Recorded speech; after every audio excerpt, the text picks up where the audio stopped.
Bismillahirrahmanirrahim. Assalamualaikum warahmatullahi wabarakatuh. Terima kasih Anda masih bersama kami AK Channel. Dan sekali lagi terima kasih Anda sudah memberikan dukungan terhadap channel ini. Mudah-mudahan bermanfaat. Dan semoga Allah memberikan kebaikan yang lebih ganda kepada Anda semuanya. Saya bersama Profesor Dr. Haji Alaidin Koto MA dan akan melanjutkan bincang kami sebelumnya. Pak Prof, kemarin kita sudah bicara soal sejarah lahir atau berdirinya Persatuan Tarbiyah Islamiyah dan sudah sampai pada berdirinya Perti pada tahun 1928. Nah, Pak Prof, sebelum lahirnya Perti itu sampai pada saat ditetapkan sebagai hari jadinya, seperti apa waktu itu yang terjadi di Minangkabau khususnya terkait dengan masalah-masalah keagamaan, misalnya masalah akidah atau pemahaman atau aliran juga yang ada pada waktu itu. Silakan. Baik, Ustaz Luksman, terima kasih. Ya. Saya beberapa hari lalu, Ya. saya bicara dari itu memang setelah saya dapatkan dari bacaan ketika menghadiri wisuda Ya. sarjana. Kenapa sarjana itu topinya bersegi? Ya. Topinya bersegi dan ada kucir. Kucilnya. Ternyata filosofinya adalah bahwa seorang sarjana itu perlu menyadari bahwa yang pertama sekali dia harus berpikir melihat suatu masalah tidak dari satu perspektif. Ya. Tidak dari satu sudut pandang, tapi dia harus menggunakan berbagai sudut pandang. Ya. Kenapa begitu? Ternyata bahwa sesuatu hal yang terjadi, satu fenomena terjadi, itu tidak terjadi hanya oleh karena satu sebab. Ya. Tapi ada sebab-sebab lain yang melatar belakangi dan munculnya sesuatu itu, apakah dalam bentuk gerakan, apakah dalam bentuk ya hal-hal yang fenomena biasa. Itu sudah merupakan akumulasi daripada banyak faktor yang membelakangi maka muncul. Itu cara berpikir seorang sarjana seperti itu. Maka begitu juga dengan Perti. Perti itu lahir tidak murni hanya karena berdasarkan keinginan para ulama itu, ulama kaum tua itu untuk bermazhab Syafi'i, bukan bermazhab Sunnah, tapi ada faktor yang melatar belakangnya. Nah, faktor itu untuk sebuah organisasi itu sangat tergantung kepada di mana organisasi itu berdiri. Organisasi itu berdiri dilatar belakangi oleh keadaan apa yang terjadi di daerah di mana dia berdiri itu. Nah, inilah yang kita bicarakan sudah mulai kemarin itu di Minangkabau.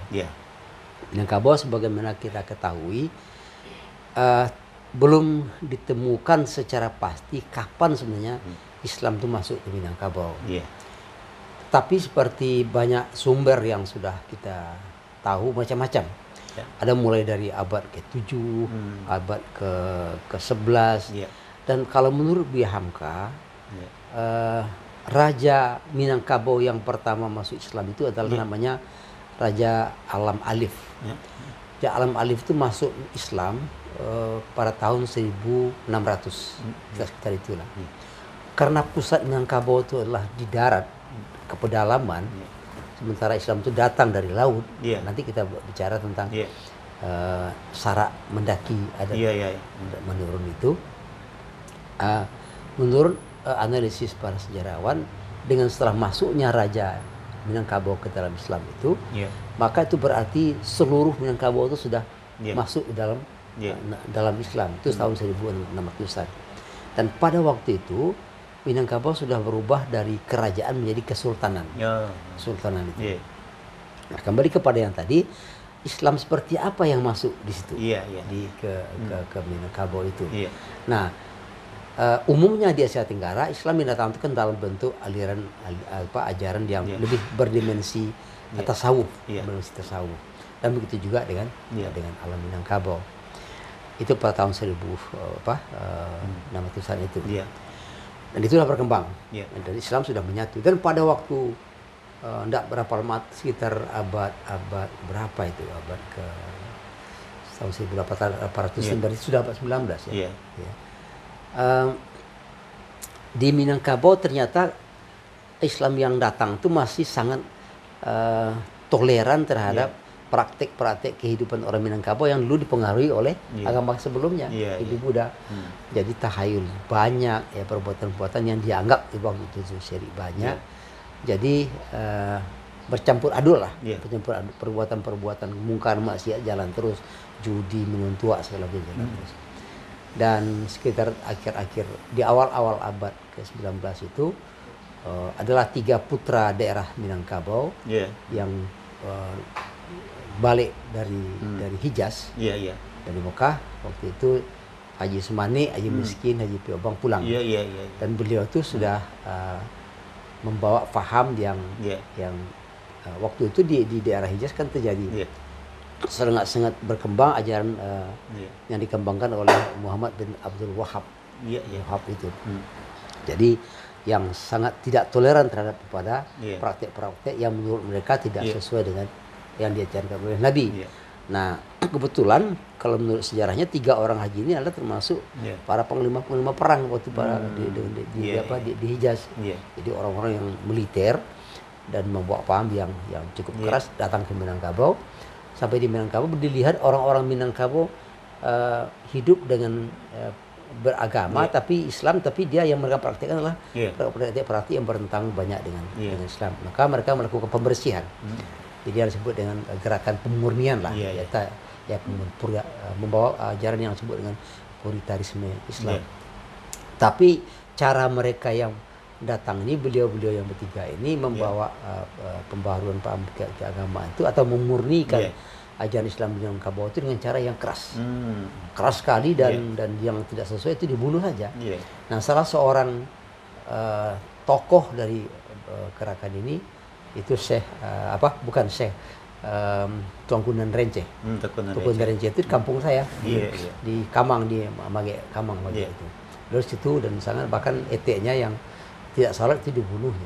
Jadi begitu kerasnya. Jadi cara dari satu sisi tujuannya benar, tapi dalam menjalankannya karena dibawakan dalam cara yang sangat radikal, makanya mendapat pantangan dari kaum adat. Maka itulah yang kemudian melahirkan perang Padri. Perang Padri itu cukup panjang ya, 1833 berapa? Sampai tahun 1833 kalau nggak salah, saya lupa saya tahunnya. Pokoknya ada 2 tahap perang Padri. Yang pertama perang Padri melawan kaum adat. Kaum adat karena perperangan, tapi kaum adat itu terdesak kemudian membawa Belanda. Dan kemudian Belanda masuk, dan itu yang mereka harapkan. Belanda itu pucuk dicinta ulam tiba. Jadi mereka disambut oleh kaum adat masuk. Tapi kemudian kaum adat sadar karena Belanda rupanya membleng. Kaum adat bergabung dengan ulama, maka bersatu melawan Belanda. Kalah juga, kalah. Nah, perang Padri itu berakhir setelah Imam Bonjol itu ditangkap oleh Belanda. Nah, maka kata Buya Hamka, orang Minangkabau pada waktu itu kalah merebut kekuasaan duniawi, berperang melawan Belanda. Kemudian mereka lari merebut, lari kepada rohani. Akibatnya apa? Dari kekalahan merebut kekuasaan duniawi itu tuh maka lari ke faktor-faktor ajaran-ajaran amalan sifatnya rohaniah. Dan itu kondusif dengan ajaran tasawuf. Maka berkembanglah tasawuf yang dipraktikkan dalam tarikat. Akhirnya sesudah perang Padri itu yang terjadi adalah tarikat. Nah, dan itu yang sudah mewarnai daerah, terutama daerah sekarang yang kita sebut dengan Sumatera Tengah dulu. Minangkabau, kemudian Sumatera Barat, Riau, dan Jambi, 3 itu. Jadi apa yang terjadi? Memang tidak persis seperti sama sebelum Padri yang melakukan gerakan puritanisme Islam, tapi sesudah Padri itu orang banyak mengamalkan tarikat. Jadi sekarang kan dunia itu tidak diperlukan lagi. Nah, jadi oleh sebab itu kemudian tidak lama setelah itu datang lagi para pembaharu datang dari yang gelombang kedua dari orang-orang Minang yang dimotori oleh misalnya Dr. Abdul Ahmad, kemudian Haji Rasul, biarnya anak ayahnya Bihamka, Syekh Muhammad Jambil Lambek datang belajar dari Hijaz. Dia pulang ke Minangkabau, dilihatnya praktek beragama Islam orang Minangkabau itu sudah bercampur aduk dengan tarikat yang menurut mereka tidak sesuai juga dengan Islam. Mereka perangi tarikat itu. Nah, terjadi lagi kalau dulu terjadi konflik antara kaum ulama dengan kaum adat, sekarang tidak, sesama ulama, sama ulama yang terjadi. Nah, ada hal yang menarik ketika terjadi konflik antara ulama dengan kaum adat, itu terjadi perang fisik yang kemudian dimasuki oleh Belanda. Tetapi ketika kaum muda datang dari Mekah membawa paham pembaharuan itu dalam bentuk sesama ulama yang berperang, yang terjadi adalah perang opini. Perang opini. Nah, dulu melahirkan senjata yang bicara, pedang segala macam yang bicara. Sekarang yang bicara pena. Pena. Jadi terjadi perang opini. Nah, hal yang positif dari perang opini antara kaum muda dengan kaum tua yang dulu sudah saya katakan, istilah muda kaum tua itu adalah istilah yang dibuat oleh para wartawan. Setelah terjadi debat sengit antara kaum yang kemudian disebut dengan kaum tua dan kaum ulama itu di Padang, maka melahirkan istilah dibuat oleh para wartawan, orang yang mempertahankan tarikat itu kaum tua. Kaum tua. Bagaimanapun, bahwa gerakan keislaman Indonesia ini seperti satu. Kita tahu bahwa NU lahir tahun 1926. Itu Ahlussunnah wal Jamaah. Walaupun menganggap menjadikan mazhabnya 4 tapi satu yang dipraktekkan. Tapi bagaimanapun langsung atau tidak langsung, karena beliau kan sepenguruan dengan Kiai Hasyim Asy'ari, sepenguruan satu guru dengan Nyi Candung, dengan Ahmad Dahlan juga. Orang itu sebenarnya punya misi yang sama, misi yang sama. Jadi dengan adanya NU itu seperti itu, maka tidak disebutkan sebenarnya, tapi kita menangkap pasti juga ada gerakan pengaruh daripada gerakan NU di Jawa Timur yang kemudian terbiah lahir. Nah, ingat, di Sumatera Utara lahir sesudah itu Al-Wasliyah tahun 1930. Nah, itu dia. Jadi kita sambung nanti. Di Sulawesi ada DDII ya. DDII. Nah, DDI. Jadi mereka juga belajarnya di Mekah juga, tapi di Indonesia mereka buat sendiri. Nah, dalam konteks bagaimana menjadikan Islam Indonesia betul-betul Islam yang bisa disatukan melalui. Ini yang perlu kita ambil bagaimana cara orang tua kita itu berjuang dengan cara sangat bijak sekali. Nanti Prof akan kita baca puisi Prof mengenai kenapa kita memiliki hukum atau mazhab tadi. Akan kita baca nanti pada kesempatannya Prof. Baik, makasih ya Prof ya atas bincang kita. Ini benar-benar bermanfaat.